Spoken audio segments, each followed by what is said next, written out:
Tá, muito obrigado, Ana, pela apresentação, né? Muito obrigado a todos que estão presentes, todos que estão vendo também online, né, essa atividade, que vão ver a gravação depois.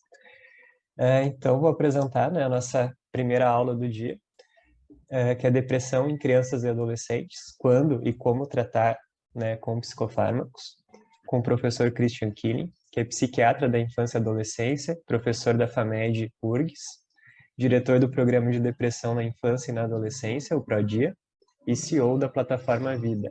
Então, professor Christian. Maravilha, obrigado, Daniel. Queria agradecer aí, em teu nome aí, todo o grupo da PRS que montou esse curso, que eu acho que é uma iniciativa extremamente valiosa aí da gente ter um momento de atualização, de discussão sobre o uso de psicofármacos em crianças e adolescentes. É uma alegria estar aqui dividindo também o dia de hoje com a doutora Fernanda Krieger, aí, colega, amiga de longa data. E vamos falar um pouquinho, então, sobre o uso de fármacos para o tratamento, né, da depressão na infância e adolescência. Eu vou compartilhar minha tela aqui, um segundinho. Só peço que vocês me confirmem, estão vendo a minha tela inteira? Sim, tá aparecendo. Ótimo. Então, eu vou falar, então, sobre o papel dos fármacos no tratamento da depressão, né, dos transtornos depressivos em crianças e adolescentes. Em termos de potenciais conflitos de interesse, né, o grupo que eu coordeno, o PRODIA, o Programa de Depressão na Infância e Adolescência, recebe verbas de pesquisa apenas de organismos públicos, né, tanto nacionais quanto internacionais, e eu tenho que mencionar aqui a plataforma Vida, que é uma iniciativa de base tecnológica, que a gente está desenvolvendo uma plataforma para o acompanhamento, né, de pacientes com problemas de saúde mental, que, enfim, entra em certo conflito com algumas questões que eu vou defender aqui na minha fala. Eu começo a minha fala trazendo, né, um aspecto que eu acho que não é, certamente não é específico da depressão na infância e adolescência, vale para qualquer transtorno mental que a gente pretenda tratar, mas da importância, né, do diagnóstico, de uma avaliação cuidadosa antes da gente pensar em qualquer intervenção específica com um fármaco, né? Eu tenho, assim, como um dos meus guias, né, dentro de como eu penso e como eu pratico a medicina, o William Osler, né, o pai da medicina contemporânea, que falava, né, que o diagnóstico e não o uso de fármacos, né, é a nossa principal arma de ataque quando a gente está tentando ajudar um paciente. Eu acho que isso é extremamente relevante, talvez mais relevante para a depressão na comparação com alguns dos outros transtornos mentais que a gente trata, principalmente pela heterogeneidade clínica da depressão e pelo fato de, muitas vezes, né, esse período da infância e talvez mais ainda a adolescência, ser caracterizado por algumas características desenvolvimentais que facilmente se confundem com um episódio depressivo. Então, importante a gente ter muito claro quando a gente está na frente de uma criança ou de um adolescente que a gente tenha, pelo menos, e aqui eu não quero fazer uma propaganda, né, exagerada do papel dos manuais diagnósticos, aí, mas pelo menos que a gente consiga identificar os critérios básicos lá do DSM ou da CID antes de pensar em oferecer uma intervenção medicamentosa. Quer dizer, aquele paciente que chega para a gente ou chega um familiar, está muito triste, está deprimido, vamos avaliar detalhadamente, vamos fazer, né, o procedimento padrão de investigar pelo menos os 9 sintomas, aqui as tristes faces, eu gosto desse mnemônico do professor Marcelo Fleck, da gente pensar, né, os 9 sintomas, eles estão presentes a maior parte do dia, quase todos os dias, por pelo menos 2 semanas, né?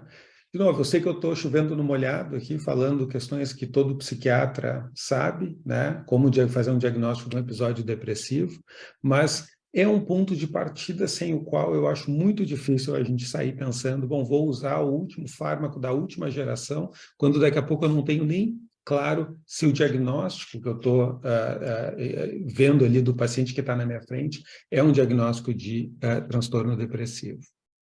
Ainda eu chamo a atenção aqui para a utilidade dos instrumentos, né, de avaliação complementares, né? E aqui eu estou falando principalmente de escalas autoaplicáveis, né, e instrumentos de avaliação que podem ser avaliados ou pontuados, né, pelo clínico.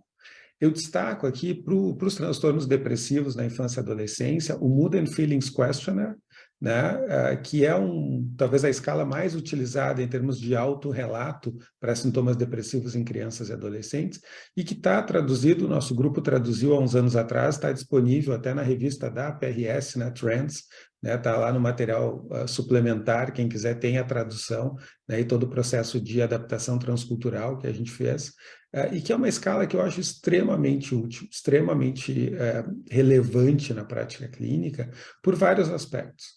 Primeiro, é uma escala que tem frases curtas. Eu acho que boa parte das nossas escalas, né, que a gente usa no mundo da pesquisa, elas já são ruins no mundo da pesquisa, mas quando a gente leva para a prática clínica, muitas vezes a gente pode ter bastante dificuldade os pacientes lerem, né, 2, 3 linhas que tem 2, 3 perguntas dentro daquela pergunta para dar uma resposta só. Então, o MFQ é uma escala que ela é bem direto ao ponto, assim. E mesmo pacientes com escolaridade menores, nossos pacientes, via de regra, têm escolaridade menor pela idade deles, conseguem entender boa parte das perguntas. Também ela só tem 3 opções de resposta, né? Não é verdade e mais ou menos, assim, né? Então não tem muito, assim, né, aquela coisa de muito extremamente frequentemente, às vezes, aquela coisa toda que muitas vezes o paciente se perde, os familiares se perdem. E o outro ponto que eu acho que, assim, para mim é uma das coisas mais legais do MFQ é que ele tem 3 versões exatamente iguais. Tá? Essas 3 versões, uma é para o adolescente, eventualmente uma criança mais velha que consiga ler, que consiga entender a escala, possa responder sobre si mesmo. Tem uma outra versão que é para o pai, para a mãe, para o cuidador, enfim, eventualmente até um professor, alguém que tenha mais contato, pode responder sobre a criança. E tem uma terceira versão com exatamente as mesmas perguntas para o cuidador principal responder sobre si mesmo. Né? E aí eu trago aqui o aspecto da gente poder ter um olhar sistêmico e avaliar os sintomas depressivos nos cuidadores, nos adultos que estão perto dessa criança, desse adolescente, até porque a gente sabe que a eficácia de intervenções que a gente tem, tanto psicoterápicas quanto farmacológicas, pode reduzir se eu tiver um adulto, um cuidador principal deprimido, cuidando daquela criança, ou daquele adolescente a maior parte do dia, a maior parte do tempo. Então, muitas vezes é necessário eu também avaliar e recomendar, eventualmente, até uma intervenção para esse pai, para essa mãe que pode estar deprimido naquele momento. E a gente tem instrumentos, obviamente, mais complexos. Aqui o CDRS eu trago como exemplo. O CDRS, para quem vem do mundo aí da psiquiatria de adultos, é o nosso equivalente da escala de Hamilton para depressão em adultos, que a gente tem uma pontuação que vai de 17 até 113. Eu acho muito interessante esses instrumentos, né, porque a gente tem muitas vezes uma dificuldade muito grande de avaliar retrospectivamente como é que o paciente estava. Então, eu acho uma estratégia muito interessante para a gente ir documentando ao longo do tempo e poder fazer comparações, que depois, evidentemente, podem ficar muito enviesadas por vieses de memória. Né? Então, eu poder ver se a minha intervenção farmacológica de fato ajudou e poder comparar com algo que eu coletei lá atrás, e não simplesmente como que o paciente ou como que a mãe do paciente lembra que ele estava 3 meses atrás, quando eu iniciei aquele tratamento medicamentoso. Trazendo, então, agora, assim, para a prática, né, aspectos que eu acho que vêm antes da gente pensar em prescrever um fármaco, né?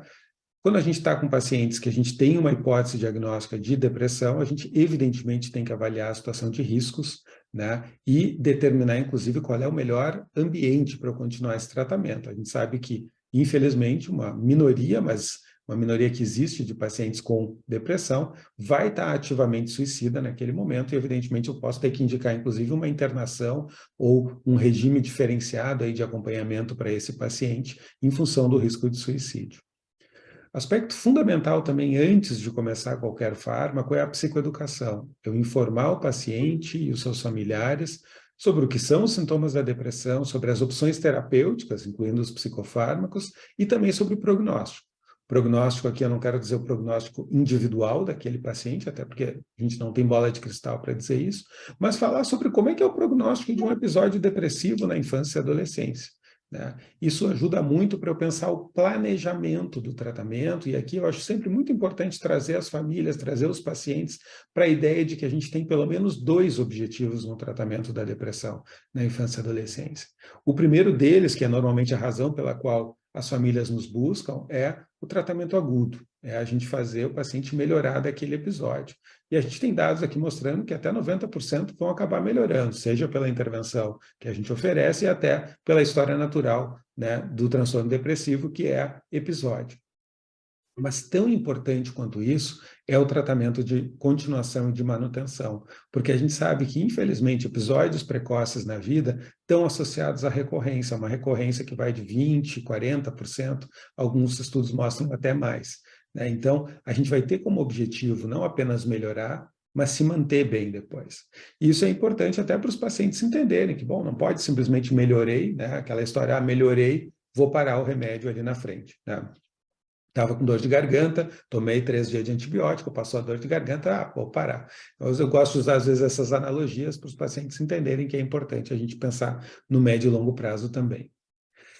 Existe uma série de diretrizes, algumas já mais antigas, outras foram atualizadas mais recentemente, sobre o tratamento, o manejo da depressão na infância e adolescência. As principais aqui do NICE, do Reino Unido, da Academia Americana de Pediatria, da Academia Americana de Psiquiatria da Infância e Adolescência, né, e que vão organizar, né, a ideia das intervenções, né, em linhas, né, dependendo da gravidade do quadro. Eu tento fazer um resumo, né, tentando sumarizar aquele monte de detalhe, né, e a gente pensar assim, bom, a gente tem quadros leves e a gente tem quadros moderados e graves. E aí também aqui uma outra razão pela qual instrumentos como o MFQ, o CDRS podem ser interessantes para a gente tentar estratificar o quão grave é o quadro que a gente está vendo naquele momento, né? Mas se a gente está frente a quadros leves, né, as estratégias vão desde uma espera atenta, um watchful waiting, né, bom, vamos reavaliar daqui a uma semana, daqui a 2 semanas, para ver se de fato é um episódio depressivo mesmo. E também medidas de apoio dirigidas a estressores ambientais. Muitas vezes eu posso ter uma situação ambiental bem específica, uma situação de um bullying não muito complicado na escola, e que eu posso, às vezes, manejando aquilo, já ter uma resposta bem interessante em relação a sintomas depressivos. Mas a gente sabe que, na prática, né, para nós psiquiatras, os quadros, quando chega na nossa porta, muitas vezes no nosso consultório, os quadros já estão numa faixa de sintomática de moderado a grave.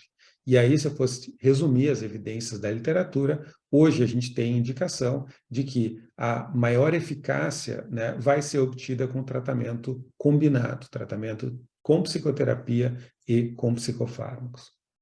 Esse aqui é uma revisão aí de 2 anos atrás, do Lancet Psychiatry, que buscou, acho que é talvez a mais abrangente que a gente tem publicado até o momento, avaliou 16 fármacos, com mais de 4.000 adolescentes, crianças e adolescentes, 7 tipos de psicoterapia, mais de 1.500, 5 intervenções combinadas com mais de 500 pacientes e mais de 3.000 no grupo de placebo controle. Então, um estudo realmente bem abrangente, que buscou fazer aquela história da network meta-análise, que é aquela meta-análise em rede, que basicamente é uma meta-análise, eu costumo dizer que é uma meta-análise com regra de 3, né? Assim, então, quando eu não tenho comparações diretas, eu, por regra de 3, vou fazendo as comparações. Eu não tenho a comparação da fluoxetina com a amitriptilina. Tá, mas como é que eu tenho comparação da fluoxetina com placebo e tenho da amitriptilina com placebo. Então, a partir daí eu consigo derivar qual seria a comparação da fluoxetina com a amitriptilina. Basicamente, né, o que a gente tem em termos de eficácia é uma indicação nessa meta-análise, né, de superioridade tanto da fluoxetina quanto da fluoxetina mais terapia cognitivo-comportamental. A gente tem também essa mesma meta-análise vendo as questões de efeitos colaterais, mostrando mais efeitos colaterais com a imipramina, especificamente, né? Mas eu chamo a atenção, e eu vou entrar um pouquinho mais a fundo em alguns estudos específicos, né, que essas meta-análises em rede, elas têm elas muitas vezes são apresentadas como a última palavra em relação à eficácia de diferentes tratamentos, mas a gente sabe que elas têm limitações, né? Não é porque matematicamente eu consigo comparar tudo com tudo e que eu vou realmente conseguir espremer, né, o que é a verdade científica, se é que a gente pode dizer assim, daquele momento. E eu vou trazer depois alguns comentários de por que isso às vezes não é o ideal. Chama atenção aqui, né, e porque cada vez mais eu, aqui é uma visão pessoal minha, tenho visto como carro-chefe do tratamento da depressão na infância e adolescência, as intervenções psicoterápicas, né? Isso não é para diminuir, para retirar a importância do tratamento medicamentoso, mas assim, pensar numa monoterapia de psicoterapia que não seja pelo menos cogitado, né, a monoterapia psicofarmacológica, que não seja pelo menos cogitado a psicoterapia, cada vez me parece mais questionável hoje em dia, perto das evidências que a gente tem.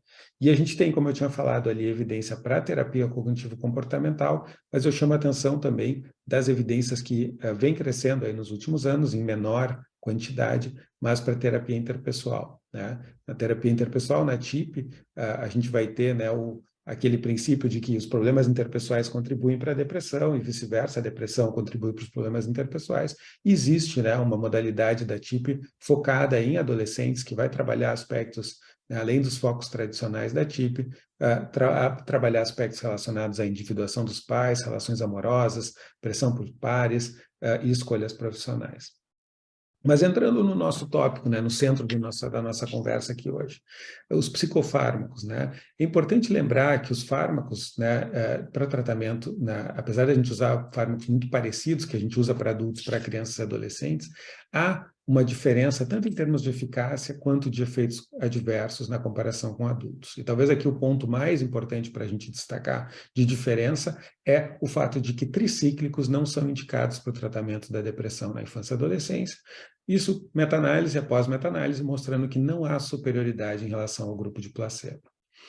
A gente tem entre os fármacos, né, a gente dá um destaque aqui para a fluoxetina e para o escitalopram, né, que são os dois aprovados pelo FDA a partir de 8 e 12 anos, né? Mas a gente também tem boas evidências para o citalopram e para a sertralina, né? A gente sabe que a classificação do FDA não é necessariamente a melhor evidência, mas é preencher alguns quesitos básicos ali de 2 ensaios clínicos e tal. A sertralina, particularmente, é um fármaco que eu acho que tem evidências bastante substanciais na literatura e eu não deixaria tão atrás assim do escitalopram, por exemplo.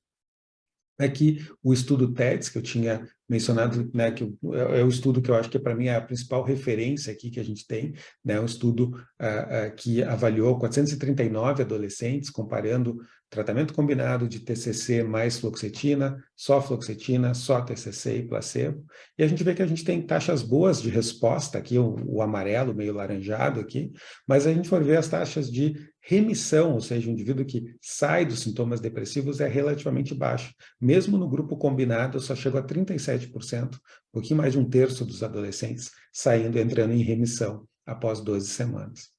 A gente tem o estudo TORDIA também, que é um estudo bem interessante para a gente pensar, né, naqueles que não respondem à primeira intervenção. O estudo TORDIA nos mostra claramente que a gente tem indicação ou acrescentar TCC, caso a gente esteja apenas em monoterapia farmacológica, ou trocar de fármaco entre a classe, né, dos inibidores seletivos. O TORDIA também avaliou a intervenção com venlafaxina, e que foi tão eficaz quanto, né, a dos demais inibidores seletivos, dos inibidores seletivos, mas com mais efeitos colaterais. Então, não costuma ser uma recomendação que a gente vai fazer trocar por venlafaxina. A ideia é trocar até por outro inibidor seletivo mesmo.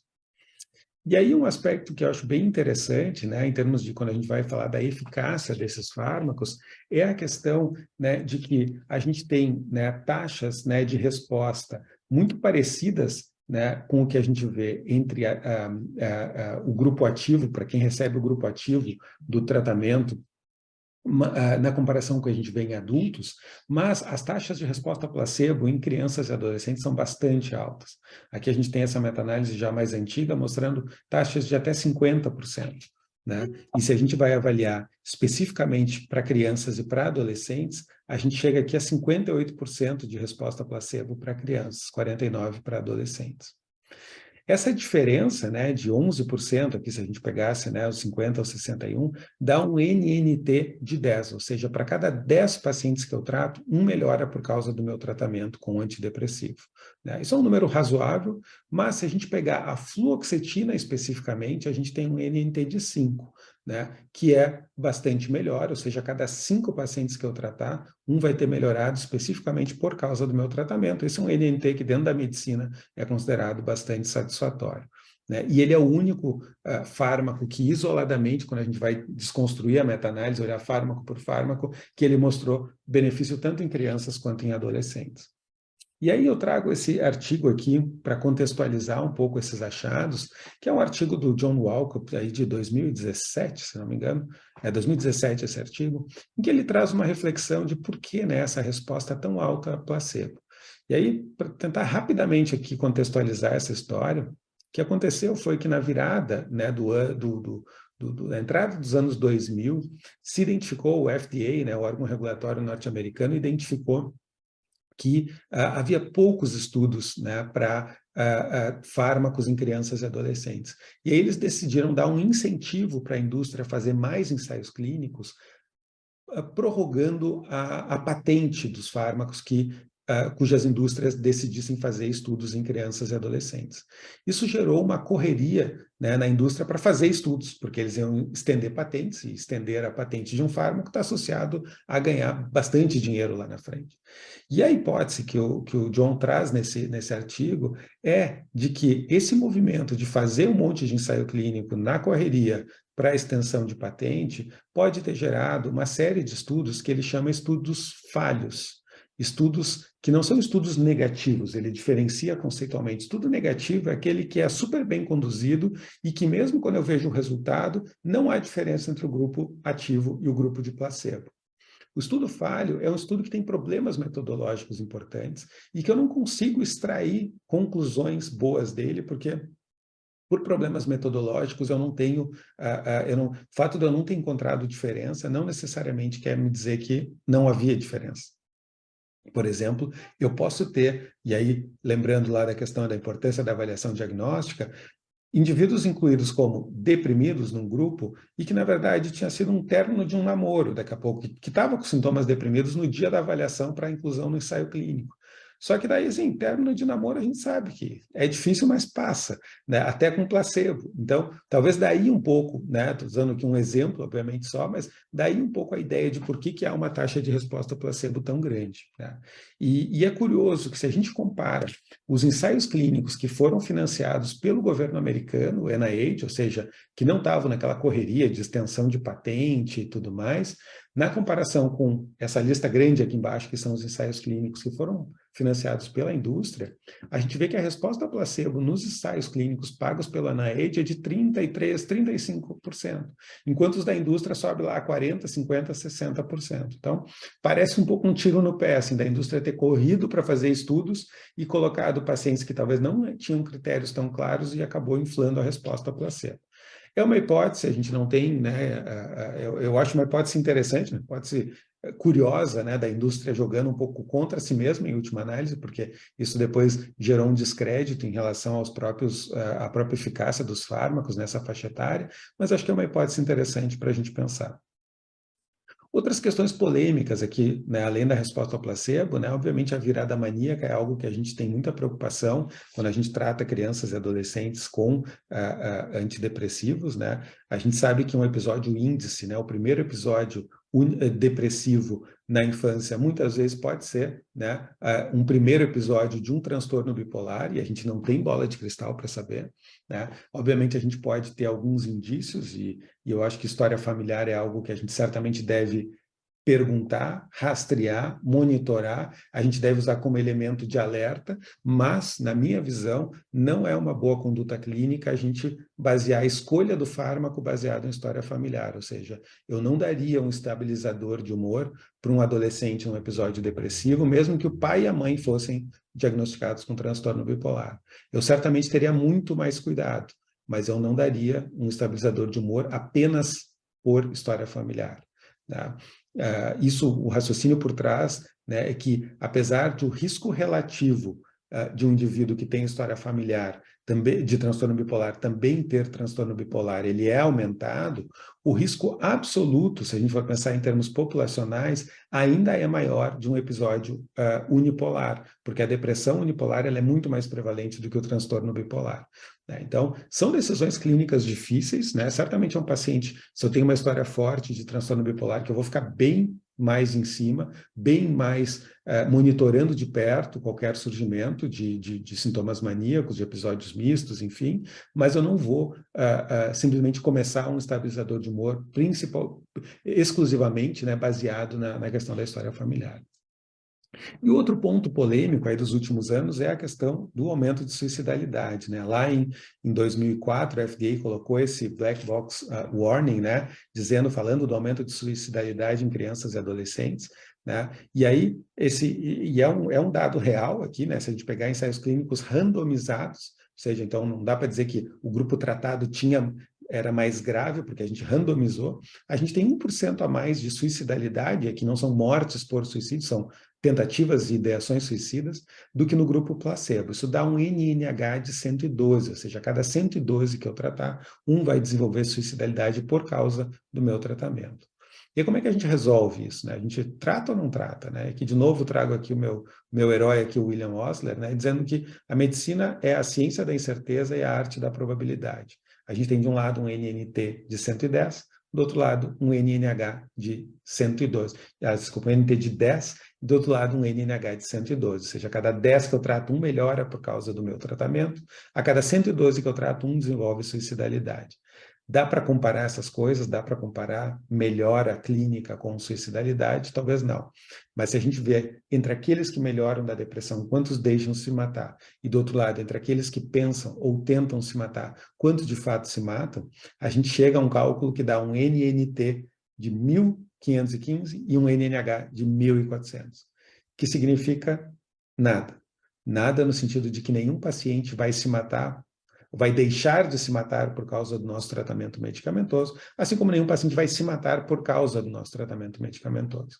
Né? Mas a gente sabe, né, que a gente deve, quando indicado em quadros moderados a graves, usar, porque a gente sabe que um episódio mediano de depressão na adolescência dura 8 meses, o que é um ano inteiro para um adolescente de relacionamentos com amigos, de desempenho escolar que pode estar prejudicado.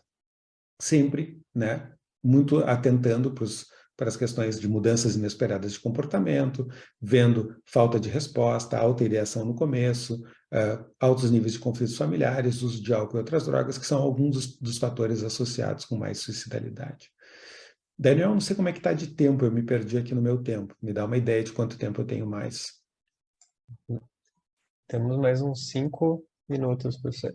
Tá, eu vou tentar dar uma corrida agora nessa última parte, que é alguns dados até que o nosso grupo produziu baseado no estudo TEDS, né? Então, qual é o desafio, né, que a gente tem? Pegando aquele termômetro lá da CDRS, se a gente pegar o estudo TEDS, né, que é o maior ensaio clínico, ele pegava adolescentes com uma média de CDRS de 60, né, e conseguia reduzir com o tratamento combinado, ou seja, medicação, né, fluoxetina mais terapia cognitivo-comportamental para 33. Mas ainda isso é pouco, né? Para entrar em remissão teria que estar abaixo de 28. Né? Então, como é que a gente pode melhorar isso? Né? Há uns anos atrás, a revista Nature fez essa matéria sobre se a depressão fosse câncer, né? E se a gente usar, talvez, alguns princípios de outras áreas da medicina para pensar a depressão na adolescência.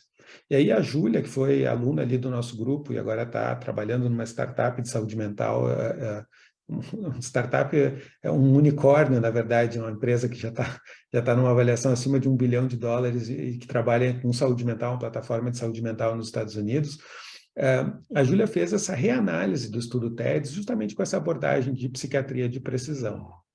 E aí, rapidamente aqui para contar o que a Júlia fez, eu conto a história da Maria e do João.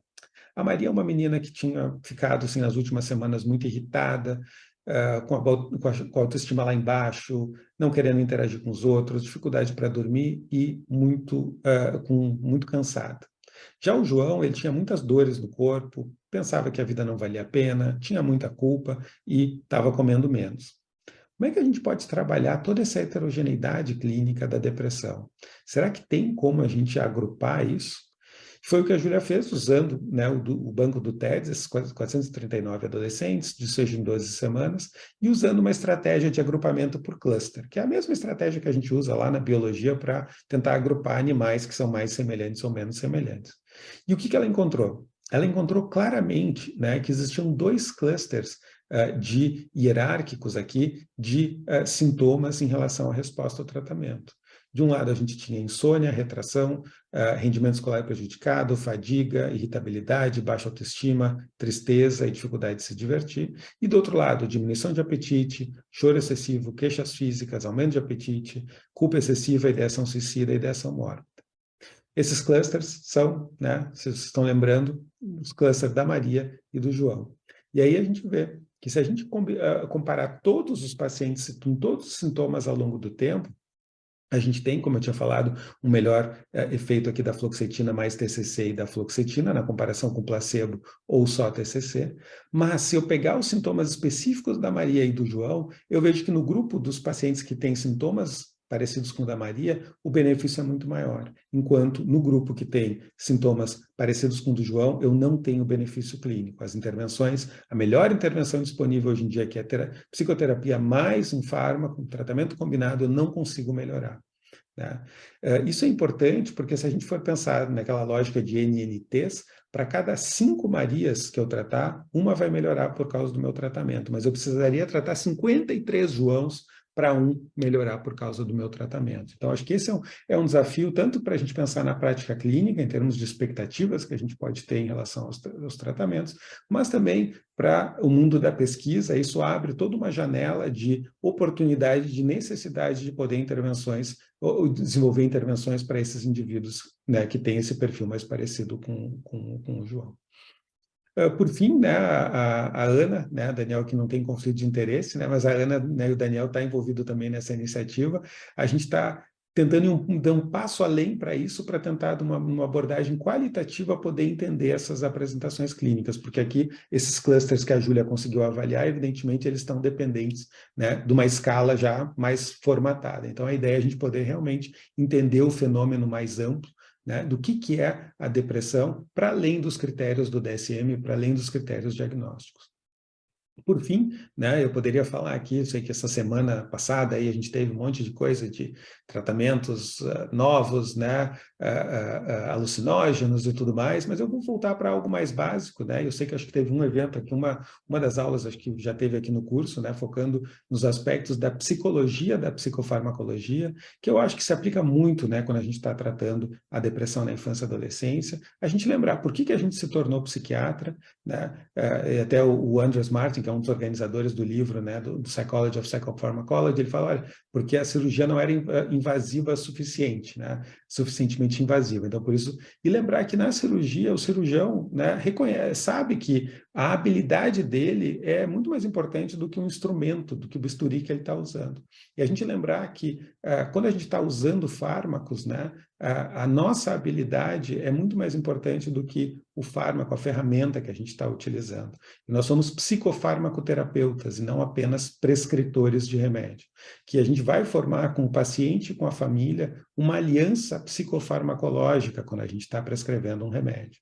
E aí a gente lembrar que a gente deve, talvez, cada vez que a gente vai fazer uma prescrição de um antidepressivo ou de qualquer psicofármaco, talvez tremer um pouquinho na hora de fazer a receita, ou agora a gente faz tudo digital, né, na hora de digitar a receita, né, e refletir um pouco sobre qual o significado daquele ato que a gente está fazendo naquele momento. Né? Lembrar que psicofarmacologia é muito mais do que chave e fechadura de molécula e receptor. Muito obrigado pela atenção, fico à disposição aí para alguma pergunta se tiver. Então, queria agradecer ao professor Christian pela excelente aula, né? Então, a gente tem 10 minutinhos agora para perguntas. Por enquanto, não temos nenhuma no chat. Então, se alguém quiser fazer alguma pergunta ao professor Christian, senão eu vou fazer uma. Então, eu vou fazer. Então, professor, o que nós fazemos com o João? O que nós fazemos com o João, né? Eu acho assim, ali a gente tem um pacote de intervenção que ele é bastante robusto, né? TCC é uma psicoterapia que a gente sabe que tem evidência, a fluoxetina a gente sabe que é um fármaco que tem evidência, mas a TCC foi feita uma vez por semana. Talvez a gente possa ver mais de uma vez por semana. A TCC não envolvia aspectos familiares, né? Ela era bem focada, ela não tinha, o protocolo tinha pouco envolvimento das famílias ali no protocolo do TEDS. Então, eu particularmente tenho, né, até feito uma série de formações complementares na terapia interpessoal, né, principalmente na terapia interpessoal focada na depressão na adolescência. Então, acho que a gente tem aqui, obviamente, um ensaio clínico do ponto de vista metodológico, né, o melhor desenho que a gente tem para avaliar a eficácia, mas ele tem limitações do que ele consegue avaliar ali.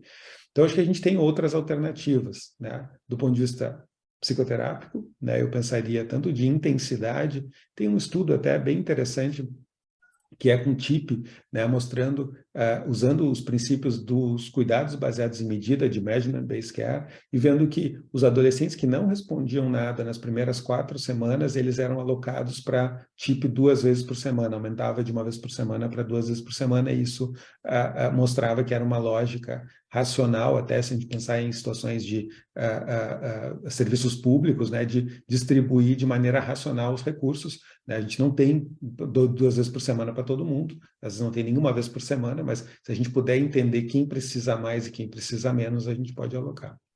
Além disso, do ponto de vista farmacológico, que eu imagino que muita gente aqui vai querer inventar, mas do ponto de vista farmacológico, o que eu faço? Estamos num curso de psicofarmacologia. A gente pode trocar, né, o inibidor, como eu estava falando ali, normalmente é o meu passo, né? E eu particularmente gosto muito da potencialização, e aí eu sei que é uma área assim, que a evidência é muito fraca, mas a potencialização com lítio é uma estratégia, né, que na prática clínica eu acabo usando bastante e com bons resultados, né? Então baseado na minha experiência, né, baseado em evidências aqui de estudos maiores, é uma extrapolação do que a gente tem, mesmo em adultos as evidências não são tão robustas assim, mas é uma coisa que na prática eu acabo vendo. Se daqui a pouco são adolescentes que lá na frente vão desenvolver um transtorno bipolar e por isso o lítio já está ajudando. Bom, a gente tem uma série de questionamentos que a gente pode se fazer, mas acaba sendo o meu algoritmo pessoal de tratamento, acaba indo um pouco por aí. Ótimo. Temos 2 perguntas aqui que chegaram. A primeira é da Sandra Maltz. O que fazer em casos com suicidabilidade crônica que não respondem aos inibidores seletivos? Quais seriam as outras opções? Eu acho que eu iria um pouco do ponto de vista farmacológico aqui falando, né, as intervenções que a gente tem, né, eu tenho um slide que eu uso em algumas aulas sobre as evidências dos psicofármacos para a suicidalidade em crianças e adolescentes, né, e é um slide em branco que eu coloco assim, eu digo, é mais ou menos isso aqui que a gente tem de evidências, né, mas, de novo, aqui o lítio é um fármaco que, de novo, estou trazendo um relato aqui da minha experiência pessoal, é algo que não é um terreno mais não muito forte do ponto de vista de evidências, mas eu focaria muito numa suicidalidade crônica, eu focaria muito em aspectos psicoterápicos, e é onde a gente tem alguma evidência, né? Tanto de DBT, por exemplo, psicoterapia baseada na mentalização, envolvimento da família e de outras, né, outras pessoas próximas, envolvimento de melhores amigos, é uma coisa que eu tenho feito cada vez mais, assim, de chamar melhor amigo, melhor amiga, né, e eventualmente envolver junto, claro, cuidando dos aspectos, né, de trazer um outro adolescente, não sobrecarregar esse outro adolescente que está vindo junto, mas eu vejo o efeito mobilizador que isso consegue muitas vezes trazer para os adolescentes que estão mais graves. Então, eu focaria mais, né, numa suicidalidade, não deixaria de pensar nos aspectos farmacológicos, mas eu focaria muito no acompanhamento psicoterápico. E nossa última pergunta, né, do André Chu. Obrigado pela excelente aula. Temos evidências de boa qualidade para apoiar alguma estratégia farmacológica de potencialização em casos de depressão resistente? Tenho me deparado com casos muito graves e esta tem sido uma questão clínica recorrente para mim. Acho que vai na mesma linha do que a gente já estava conversando.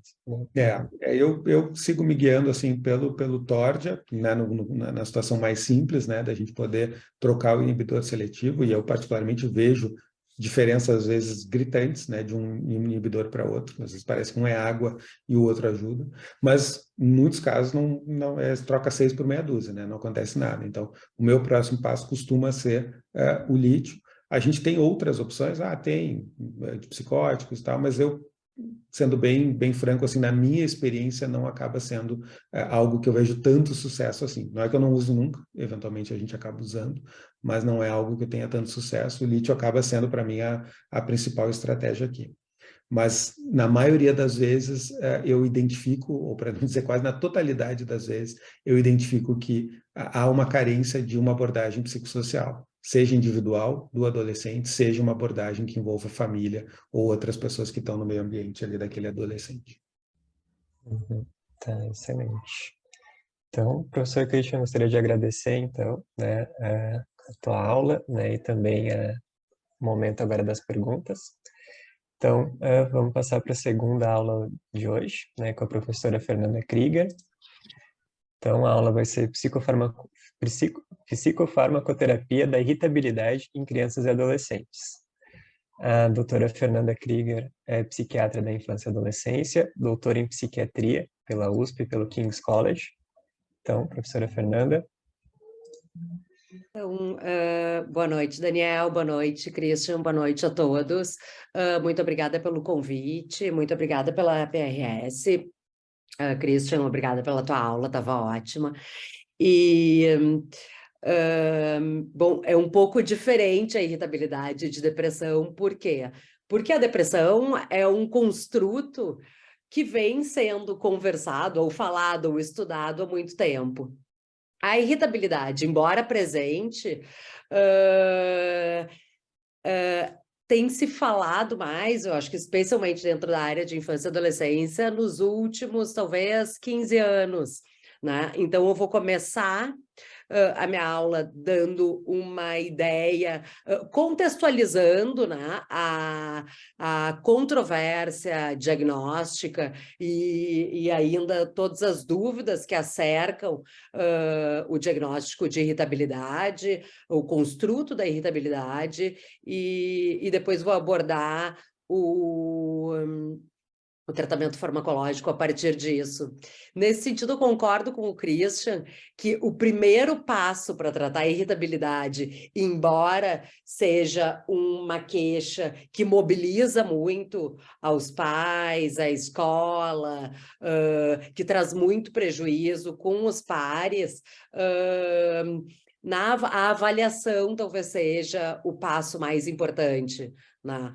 E por quê? Porque, embora a irritabilidade atrapalhe, faça muito barulho, ela frequentemente é o acompanhamento e não o prato principal, em termos de psicopatologia. Então, na avaliação, é fundamental a gente levar isso em conta. Deixa eu dividir a minha tela. Só um pouquinho.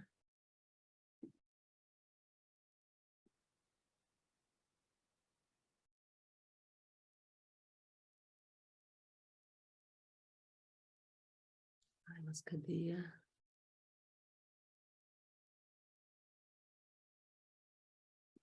Doutora Fernanda, bem embaixo tem ali o verdinho, do lado Eu da tô vendo, mãozinha. só que eu tive que fazer no computador do meu marido, porque a internet fica ruim, e só um pouquinho que eu vou ter que baixar ele. Sim, ele tem que estar Ele tem que aberto. estar, né? Ele tem que estar Isso, localizado, isso. exatamente.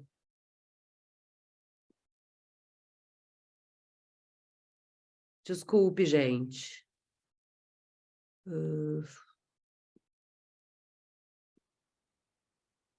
Tá, agora sim.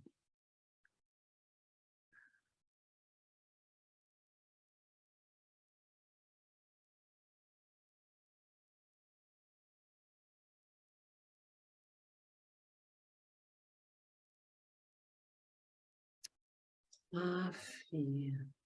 Agora compartilhou a tela, doutora Fernanda. Só que tá... Agora sim, agora abriu os slides. Agora sim, né?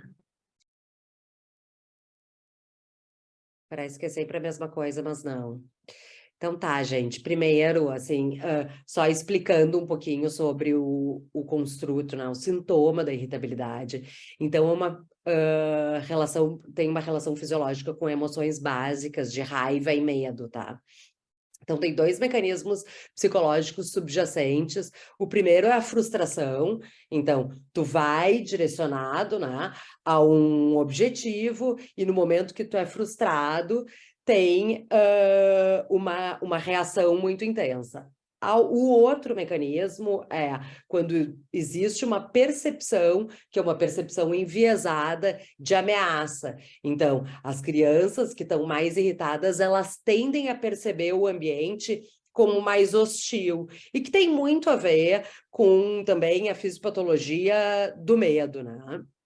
Então, no início dos anos 90, se iniciou uma controvérsia que, na verdade, resultou no diagnóstico que hoje em dia se chama, né, o tá no DSM-DMDD, mas o que houve foi que, a partir da observação em internações, a observação clínica do aumento progressivo e exponencial do diagnóstico de bipolar na infância, se questionou ou se examinou essas crianças. Então, o que vocês podem ver aqui é que é claro que no final dos anos 90 estava se falando muito em psiquiatria do desenvolvimento, então, que os transtornos, eles têm uma trajetória, que essa trajetória se dá, ou a estruturação dos sintomas se dão mais, ou de forma mais importante ao longo da adolescência, e que, enfim, 80% das psicopatologias já existe sintoma e muitas vezes o diagnóstico durante a adolescência. Bom, concomitante a isso, então, se viu um aumento exponencial do diagnóstico de bipolar em crianças e adolescentes. Claro que muito pode ser explicado, ou em partes poderia ser explicado, pelo subdiagnóstico anterior, onde praticamente não se fazia o diagnóstico de bipolar na infância e na adolescência. Entretanto, os números eram tão desproporcionais que não poderia ser só uma compensação de subdiagnóstico. Bom, então, e aqui vocês veem, né, as curvas, ali também estava no início daquela onda toda de espectro bipolar, dos vários níveis de apresentação, que fez aumentar também a prevalência nos adultos, mas a prevalência nas crianças e adolescentes era muito desproporcional. Então, examinando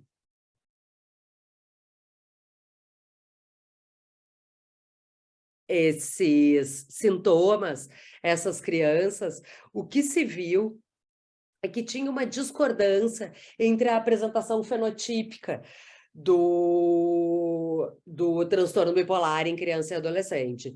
Então, tinham alguns grupos, liderados pelo pessoal da Harvard, que achava que transtorno de humor, transtorno bipolar, durante a infância e adolescência, se apresentava de forma crônica, com um sintoma cardinal, ao invés de euforia e elação, sendo representado pela irritabilidade. Então, isso teve toda um contexto, né, teórico, então, todo um embasamento teórico que foi, né, levado mais pelo pessoal da Harvard e foi, então, questionado, pelo menos começou a ser questionado no momento que se examinou, né, esses pacientes, esses sintomas, e se viu que a grande maioria desses diagnósticos estavam sendo baseados em irritabilidade crônica. Bom, então, se a irritabilidade crônica parece ter um papel tão importante nesse aumento, né, do diagnóstico, é importante que se diferencie ela da irritabilidade episódica, que é a clássica apresentação do transtorno do humor bipolar. Então, o pessoal do NIMH fez uma série de estudos examinando e tentando diferenciar as trajetórias e as associações entre irritabilidade crônica e irritabilidade episódica, tá? Esse slide aqui mostra para vocês uma delas, que é a trajetória. Então, a trajetória de irritabilidade episódica, que então é a mais clássica do bipolar, ela ia aumentando a incidência à medida que o adolescente vai crescendo, né? Enquanto a irritabilidade episódica faz um pico ali no início da adolescência, no período de puberdade, e tende a cair ao longo da adolescência. Quer dizer, elas têm trajetórias diferentes. Isso se fez com trajetórias, isso se fez com associações longitudinais. Então, os pacientes com aqueles indivíduos com irritabilidade episódica tinham muito mais diagnóstico daí na idade adulta de transtorno do humor bipolar, enquanto aqueles adolescentes com irritabilidade crônica tinham uma associação longitudinal muito maior com transtorno de ansiedade e depressão. Também história familiar, então, que pacientes com irritabilidade episódica, muito maior história familiar com transtorno bipolar, enquanto os indivíduos com irritabilidade crônica tinham uma associação com depressão, especialmente depressão materna. Tá? Então, ficou relativamente definido que, bom, irritabilidade crônica, irritabilidade episódica, faz parte, então, do diagnóstico de transtorno do humor bipolar. E irritabilidade crônica, então, bom, se não é transtorno do humor bipolar, o que é? E foi nesse momento que, então, o grupo do NIMH propôs uma nova categoria para dar um lar, dar uma casa para esses indivíduos que estavam sendo diagnosticados como transtorno do humor bipolar, mas que tinham, né, segundo os estudos, outro tipo de sintoma, outro tipo de psicopatologia, outro tipo de trajetória. E foi aí, então, que surgiu o precursor do DMDD, que é o SMD, que é Severe Mood Dysregulation, né? E que depois acabou sendo modificado para o DMDD, que acabou entrando no DSM-5, tá? Então, a irritabilidade, já desde o início, quando se propôs, e isso hoje em dia se fala mais claramente de que o DMDD ainda é um construto ou uma categoria questionável. Por quê? Porque a irritabilidade crônica está presente numa série de categorias, né? Então, ela é, hoje em dia, compreendido muito mais como um traço que é transnosológico, porque ele está presente no TDAH, está presente na depressão, está presente na ansiedade, está bastante presente no transtorno do espectro autista. Ele é sintoma, critério, né? Diagnóstico para o TOD e para o DMDD. Então, se criou essa categoria, mas a compreensão hoje em dia é de que o DMDD ele pega o final de um espectro, né? Onde são as crianças que têm sintomas mais intensos, maior prejuízo, às vezes maior comorbidade, mas que o traço de irritabilidade ele está presente de forma transnosológica, tá?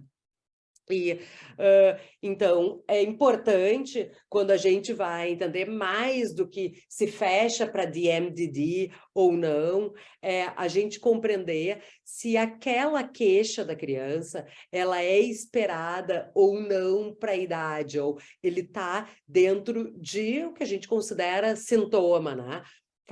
se causa prejuízo, mas também se ele é incompatível ou desproporcional para a etapa do desenvolvimento em que se encontra aquela criança ou adolescente. E para isso é bem importante, talvez esse seja o slide mais importante assim da minha aula, eu gosto muito dele, entender a curva e a trajetória normal de um desenvolvimento típico. Existe uma curva da irritabilidade, tá? E essa curva, ela inicia ou ela começa a crescer a partir dos 2 anos de idade, e não é a troco de nada, né, que se chama os terríveis 2, então é um momento em que a criança inicia um questionamento do ambiente, essa curva ela tende a crescer e o pico dela é aos 4 anos de idade, então, na verdade, inicia os terríveis 2, mas o momento mais intenso de irritabilidade e que entram aspectos daí de regulação é aos 4 anos. Tem um trabalho que mostra que aos 4 anos, em torno de 80% das crianças têm algum tipo de crise de birra, tá? A gente já consegue diferenciar um pouquinho ou ter uma ideia de prognóstico. Então, crianças que têm crise com adultos que não são os pais, crianças que têm crise sem um desencadeante claro, né? Lá pelas tantas, ficam bravas, porque interpretam de forma, né, enviesada o ambiente e tem uma crise. Crianças que têm crise de agressividade, têm agressividade física durante as crises e que custam mais de meia hora para se acalmar, para de novo se regular, são crianças que têm um prognóstico, então, um pouco mais reservado, que a gente sabe que talvez sejam crianças com dificuldade na regulação emocional, né? Então, a intensidade dessa curva e até onde ela vai subir, então, o ângulo dela, isso são aspectos mais de temperamento e biológicos que determinam, tá? Então, aspectos mais genuínos da criança. E a gente consegue ver, tanto que tem os temperamentos, né? Poucas semanas de vida, aquelas crianças que são mais reativas a um ambiente novo, que tendem a reagir mais, de crianças que são mais dóceis e que conseguem se adaptar e que se assustam menos, né? Então, a partir dos 4 anos, se espera uma diminuição, tá? Então, é natural, esperado e importante que nesse momento aqui, dos 4 aos 7, haja um treinamento, um aprendizado de regulação emocional. Então, é nesse momento, dos 4 aos 7, o pré-escolar, que se aprende a se regular. Tanto que tem alguns trabalhos, um bem bonito, que mostra que a capacidade de se regular, que a gente aprende aqui, dos 4 aos 7, vai ter um impacto na vida adulta em vários fatores, socioemocionais, financeiros, econômicos, laborais, tá? Então, esse período dos 4 aos 7 é um período bem importante, tá? Naturalmente, então, são super agitados na pré-escola, começa aos 5 anos, já começa a ficar com um jeitinho mais escolar, mais tranquilos, conseguem compreender, a linguagem melhora muito, tá? Que fatores são importantes ou que determinam, de certa forma, essa descida ou essa curva de descida? Então, se num primeiro momento entrou aspectos mais genéticos, mais biológicos de temperamento para determinar a subida da curva, o que determina a descida dela são fatores ambientais. Então, de que forma a família se regula, de que forma a família ajuda a criança a se regular, de que forma a família, os pais toleram que a criança se frustre, de que maneira se propõem soluções de problemas, se ajuda a criança a treinar, derivar a atenção para alguma coisa que seja mais funcional, que é um dos mecanismos mais adaptativos, né? Diante de uma frustração, então eu não posso daquele jeito, eu me distraio, ou eu derivo a minha atenção para alguma coisa que eu posso, né? E não fico insistindo ou com o hiperfoco naquilo que está me frustrando. Então, isso a gente direciona, a gente modula, a gente ensina a criança. Então, nesse momento entram aspectos ambientais e familiares, tá? E a curva se continua, então, aqui entram na idade escolar, onde já se espera uma regulação. E depois pode ter uma subida, que é uma subida daí circunscrita à adolescência, e que aqui sim tem a ver com os pares, então, na adolescência. Bom, o que passa a ser sintoma ou uma irritabilidade que nos preocupa? Primeiro, a intensidade, né? Depois, o momento onde acontece. Então, uma criança de 4 ter uma crise severa, até com agressividade física, ou que é muito difícil de conter, tá bem, a gente vai ver aspectos ou formas de ajudar essa criança a se regular um pouco. Um de 7 anos já não se espera, né? De 8, 9, também não. Se a gente entende um pouco a curva da irritabilidade, a gente entende também por que se espera até os 6, 7 anos para fazer o diagnóstico. Porque, claro, se respeita muito o desenvolvimento, né? Não é só a entrada na escola e que modifica a demanda, porque, claro, a entrada na escola, a entrada no primeiro ano, no processo de alfabetização, demanda uma organização maior, uma tolerância maior da criança, uma capacidade inibitória muito maior, mas é porque nesse momento já era para ter feito ou já ter aprendido, né? E daí, se não aprendeu, bom, então isso passa a ser sintoma. Aqui só os critérios de DMDD, eu não vou entrar nessa seara com vocês, tampouco do TOD, ele se sobrepõe, né, especialmente a dimensão irritável do TOD, tem uma associação com ansiedade, tem uma associação longitudinal com sintomas depressivos, o que acontece é todos os pacientes, praticamente todos os pacientes com DMDD fecham para a dimensão irritável do TOD, o contrário não necessariamente é verdadeiro, o que a gente infere é que os pacientes com DMDD acabam sendo os pacientes mais graves, né? O final do espectro. Bom, mas agora entrando um pouco, então, na parte de tratamento.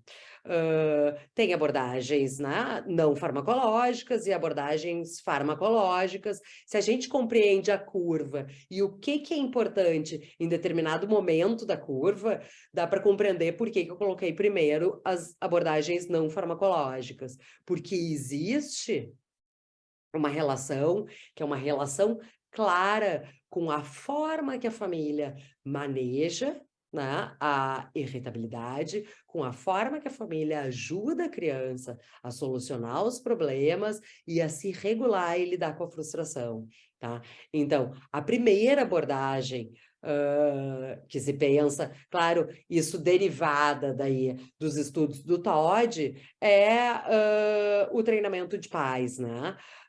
E por que isso?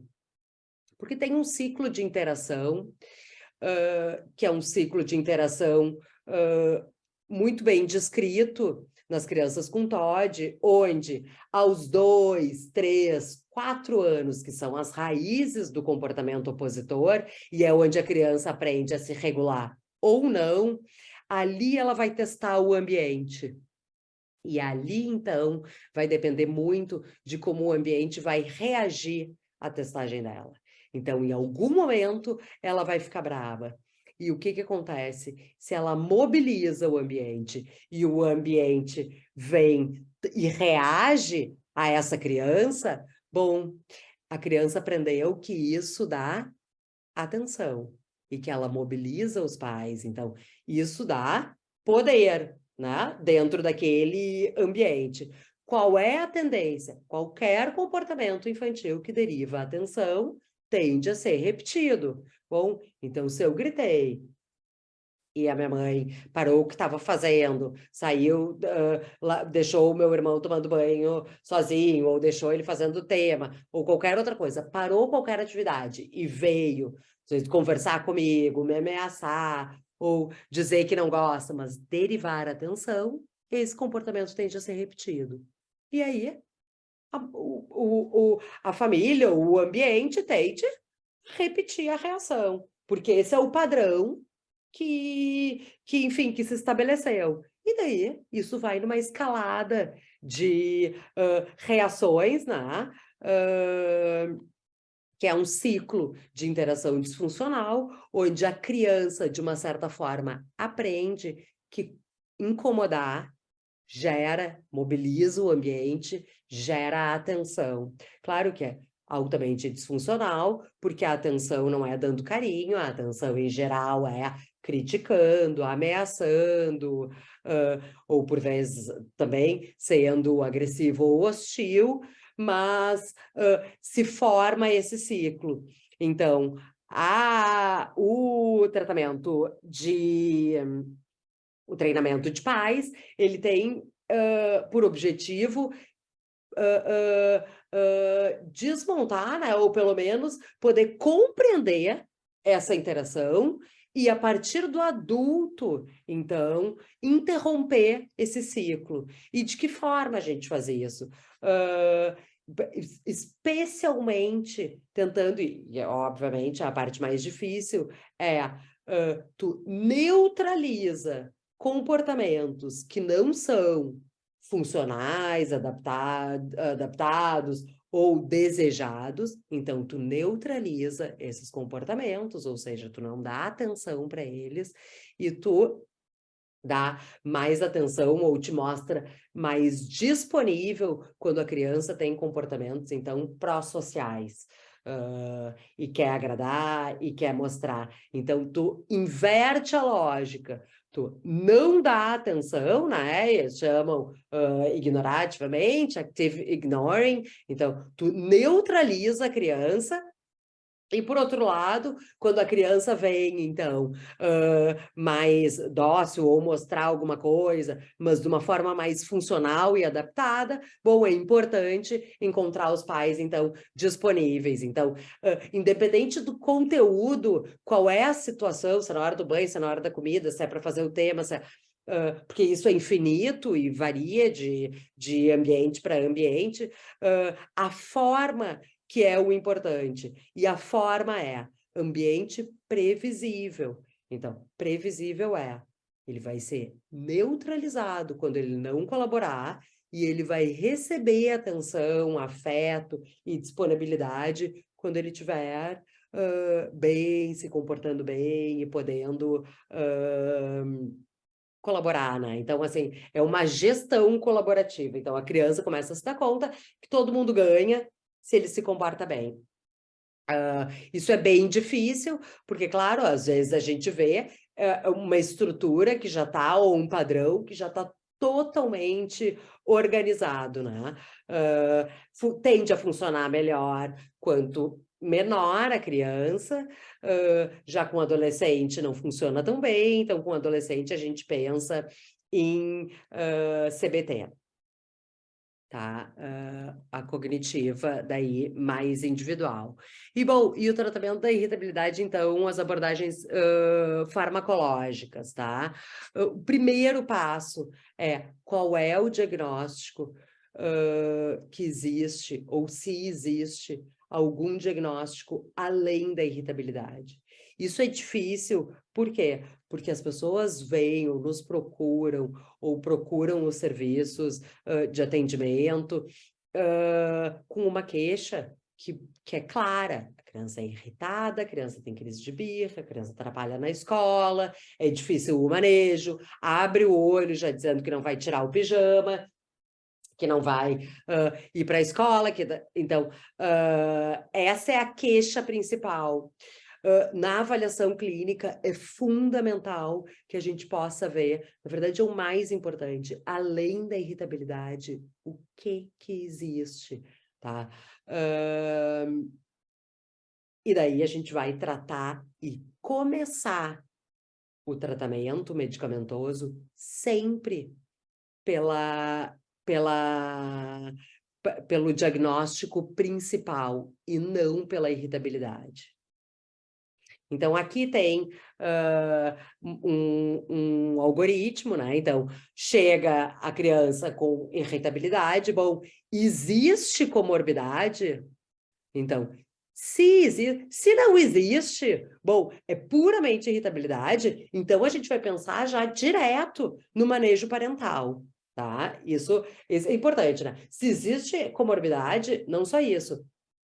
Existem sintomas que são de intensidade suficiente para causar prejuízo em mais de um ambiente, e com irritabilidade, frequentemente a gente vê muito prejuízo no ambiente doméstico, em casa, né? Com os pais, com a família. Bom, quando tem irritabilidade e na escola está preservado e com os pares estão preservados, pensando que a gente avalia sempre os 3 ambientes, né?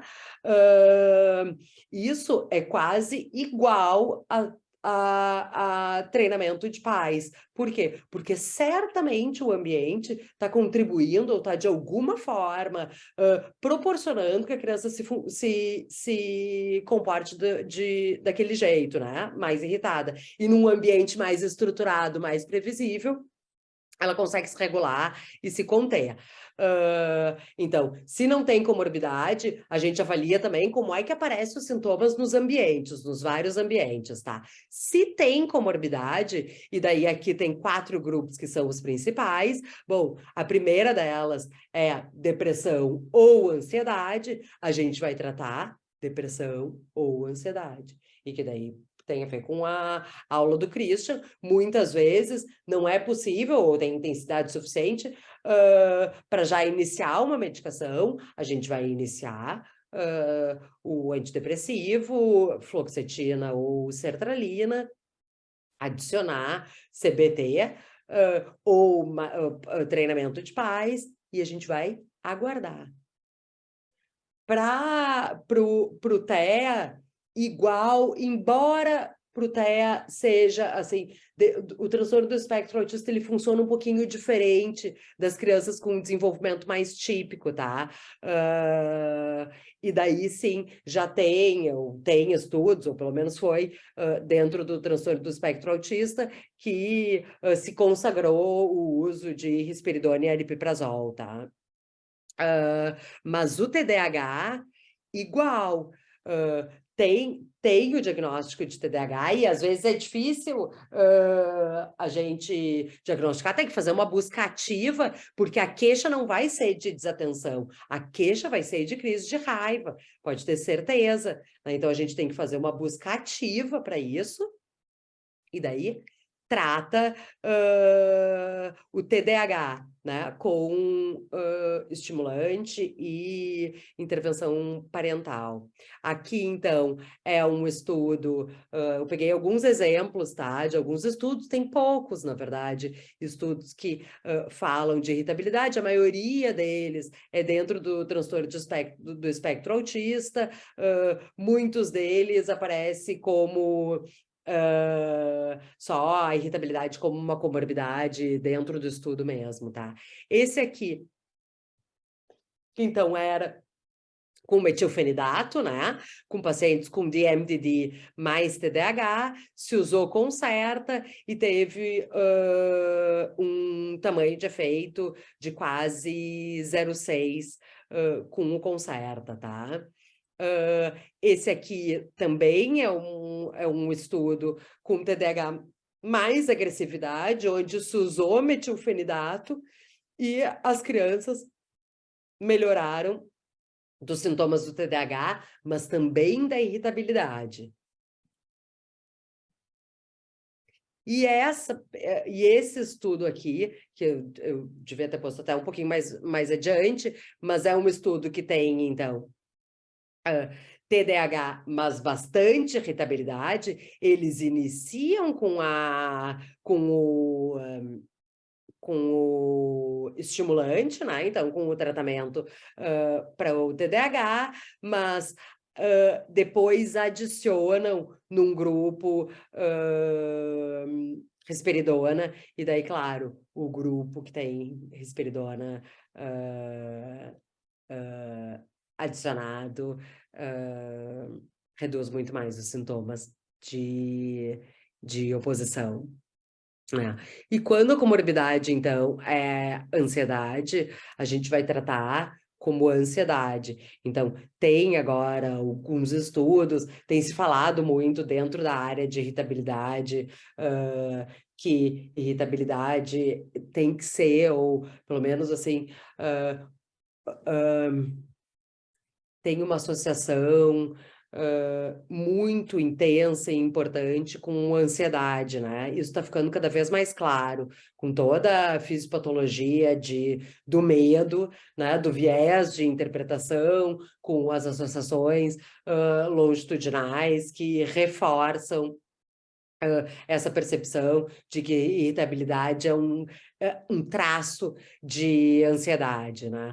Então, aqui mostra que ansiedade e irritabilidade têm, né, um common ground, assim, um terreno que é comum aos dois sintomas, né? Então, quando tiver muita ansiedade, muitos sintomas de ansiedade, daí a gente vai investigar a ansiedade de acordo também com a etapa do desenvolvimento, sabendo que crianças menores é mais ansiedade de separação, que depois, perto dos 10 anos, fica uma ansiedade de performance, que durante a adolescência tende, né, uma ansiedade generalizada, e que durante a adolescência tende a evoluir para ansiedade social.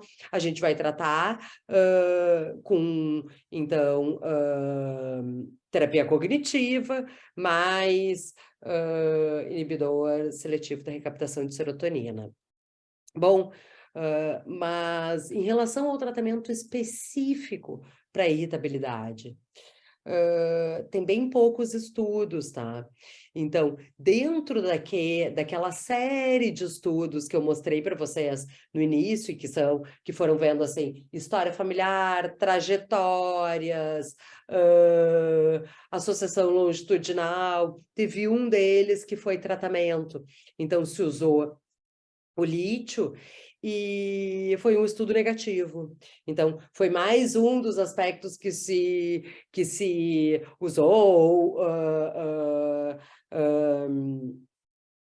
que se defendeu, né? A diferença entre irritabilidade crônica e irritabilidade episódica é que episódica, bom, transtorno do humor bipolar, tende a responder com lítio, né? E irritabilidade crônica não respondeu com lítio, tá? E realmente, na clínica a gente não usa. Bom, mas tem tanto a ver com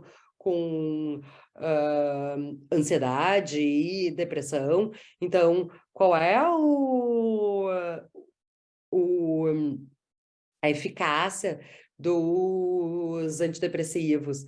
E esse estudo foi uma revisão sistemática, incluiu 8 estudos, tinham 8 positivos para uso de antidepressivos em irritabilidade, embora o perfil de comorbidades é muito heterogêneo, né?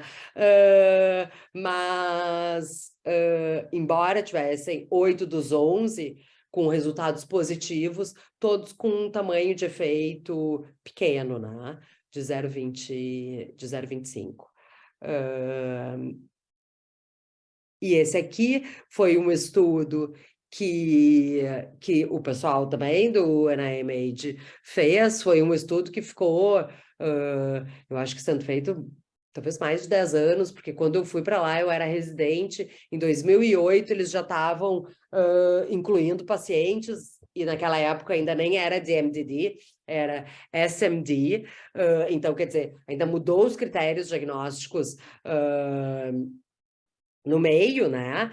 Mas o que vocês veem é, então, se começa o tratamento, isso pensando, claro, que DMDD praticamente todos os pacientes têm TDAH e tem TOD, então tu começa com um tratamento com psicoestimulantes, adiciona citalopram, e o grupo que adicionou citalopram, de fato, tem uma melhora na CGI. Né? As outras subescalas, escala específica de ansiedade, de sintomas depressivos, elas não melhoraram. Teve uma melhora na CGI, na percepção geral, né? E aqui eu só coloquei esse foi meu estudo de mestrado, a gente fez um estudo aberto com pacientes com SMD, e a gente usou risperidona, baixas doses de risperidona, e eles respondem, né? Mas também não é nenhuma surpresa. Além disso, além da risperidona, o aripiprazol, então, está autorizado para uso em pacientes com irritabilidade dentro do grupo de transtorno do espectro autista. Eu só quis colocar aqui uma meta-análise que saiu ainda esse ano, acho que foi em março. Fiquei bem entusiasmada e otimista que, enfim, fosse abrir novas possibilidades, mas a verdade é que não nos traz nenhuma grande novidade, só confirma um maior tamanho de efeito para os antipsicóticos, mas dos 100 estudos incluídos, se eu não me engano, 85 eram com pacientes do transtorno do espectro autista. Então, claro, isso tem um tamanho de efeito, uma força muito maior dentro do estudo, né? E que acabou confirmando, então, um maior tamanho de efeito para antipsicóticos. Sempre lembrando que as diretrizes são de tentar, dentro do possível, se evitar o uso de antipsicóticos, né? Se evitar o uso indiscriminado de antipsicóticos e, se necessário, sempre pensando na menor dose possível. Né? Então, acho que é isso, pessoal. Eu agradeço vocês e agora acho que tem uns 5 minutinhos de perguntas, né? Se alguém tiver alguma dúvida. Então, muito obrigado, doutora Fernanda. Acho que temos uma pergunta aqui no chat. Então, parabéns pelas excelentes aulas. No slide sobre irritabilidade ao longo do desenvolvimento, qual a diferença entre crianças sem tratamento e com tratamento? Ou o gráfico é só sobre evolução natural? Eu acho que aquele...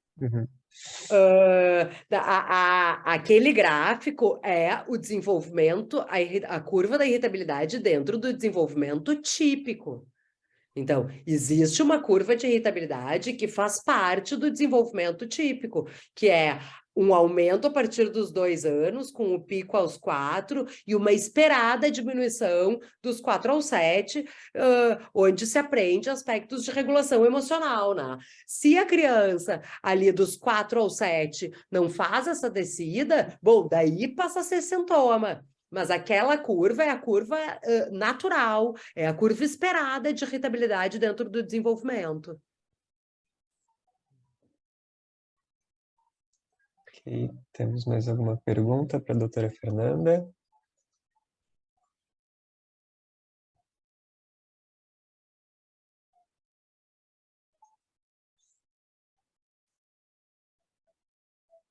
Então, temos mais alguns agradecimentos, né, pela aula. Acho que a princípio não temos novas perguntas, doutora Fernanda. Queria te agradecer, né, pela excelente aula também.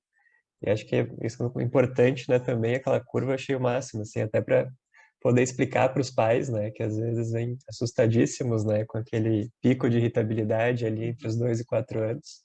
Acho que é uma ferramenta muito boa também para fazer uma boa psicoeducação com eles, né.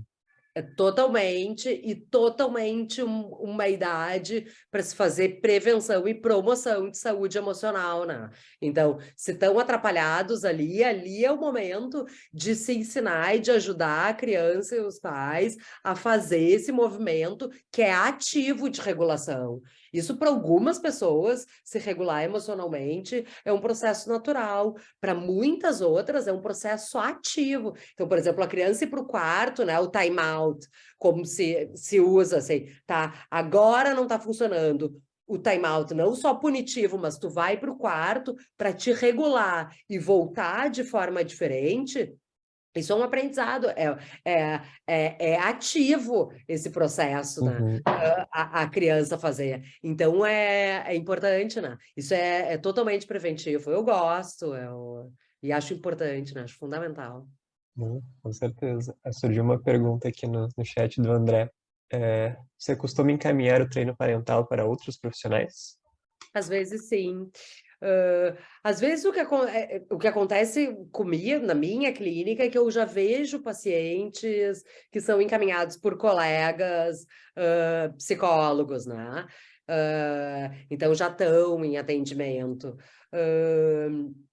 Às vezes eu encaminho, às vezes eu faço. Depende. Depende. Uhum. Depende também do meu feeling clínico, se eu acho que... Porque a gente, claro, a gente espera um pouquinho, né, aos 5, 6, mas a gente já tem uma percepção de como a coisa vai evoluir, né? Então, eu acho que se eu fico com a sensação de que vai evoluir de uma forma que vai precisar de mim no futuro, daí, às vezes, eu faço. Uhum. É cansativo, é bem cansativo, mas é bem gratificante, né? Sim. Mais uma pergunta, né? Acho que é a Dúnia Mesquita, né? Parabéns, Fernanda. Pode falar sobre TDAH e transtorno de conduta não especificado em torno de 12 anos. Como diferenciar? Dúnia, tudo bem? Eu acho que a grande diferença para transtorno de conduta é que sempre tem um traço mais premeditado na irritabilidade, né? Então, que a gente é mais instrumentalizada a irritabilidade. A irritabilidade do DMDD, ela é totalmente reativa. Tanto que muitas vezes as crianças vêm, se desculpam com os amigos, se desculpam com a professora, mas no outro dia fazem de novo. Mas isso até tem uma diferenciação, né? A agressividade, eu acho que eles usam o termo agressividade ativa e agressividade reativa. Então, a irritabilidade que a gente está falando, que é a irritabilidade do TOD, e que tem associação com ansiedade, depressão, ou uma irritabilidade reativa, né? Se frustra ou interpreta o ambiente de uma forma enviesada e daí reage, né? Mas a irritabilidade do transtorno de conduta, ela é um pouquinho mais instrumentalizada. Ela sabe onde vai aparecer, com quem vai aparecer, em qual momento, né? O André fez mais uma pergunta. O tratamento da irritabilidade em casos de DMDD pode ser tratado com o uso de inibidor seletivo?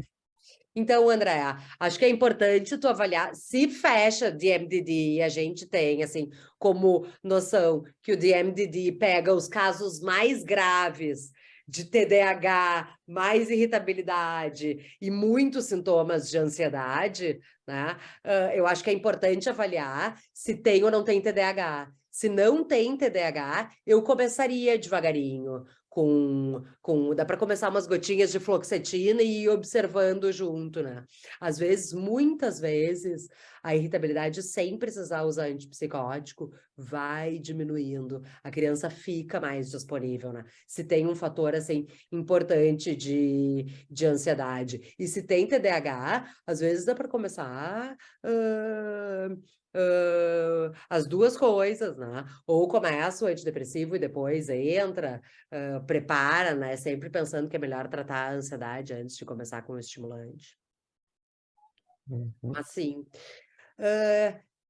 mais fácil dizer do que fazer, tá, gente? Porque no ímpeto e ali na prática, claro que o desejo tá, vamos usar um pouquinho de risperidona, mas deixa eu dizer assim, se num primeiro momento alivia, e alivia a família, porque às vezes a criança acorda dali a 2 dias diferente, isso não se mantém. Porque se tá irritada por muita ansiedade ou por TDAH, ou tu vai aumentando a dose até fazer uma contenção, que é uma contenção química, que para criança é nocivo, né? Ou tu vai sentir que vai funcionar por um tempo e que daqui a pouco começa a escapar porque a gente não está tratando de fato. A gente está só fazendo um guarda-chuva, né? Embora, às vezes, fazer um guarda-chuva num período inicial, quando está tudo muito embaralhado, dá para fazer também. Tem sintoma de tudo que é lado bom. A gente usa um guarda-chuva uns meses e observa. E daí vai esclarecendo, né? É difícil, às vezes, numa avaliação inicial, a gente ter bem claro o que é TDAH, o quanto tem de ansiedade, até os pais não conseguem nos dizer, porque estão também muito atrapalhados pelo comportamento disruptivo, né? Uhum. Ok, então tá. Doutora Fernanda, agradeço imensamente pela aula, tá? E também por esse nosso momento aqui de tirar dúvidas. Então, agradeço todo mundo, né, que ficou também aqui até o final assistindo as nossas aulas de hoje, a todos que vão assistir também, né, a aula gravada. Então, muito obrigado, né, doutora Fernanda, o doutor Christian também teve que sair um pouquinho antes, né, e obrigado a todos que assistiram. Então, até a próxima aula, né, do curso de Psicofarmacologia. Obrigada, Daniel. Boa noite. Gente.